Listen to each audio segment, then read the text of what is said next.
right, we ready? You guys all right?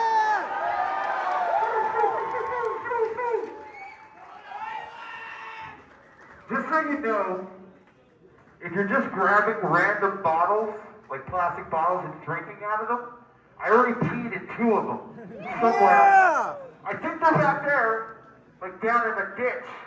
But it's possible they worked their way out. We don't know. I would just test it. Do a little test. Put a little, like, some kind of alkaline strip in your drink and just make sure. I don't want to, although I don't think it's that bad for you, really, I drink a lot of water. There's probably some nutrients floating in there. It'll be good. Could be good. Thank you. Yeah, no.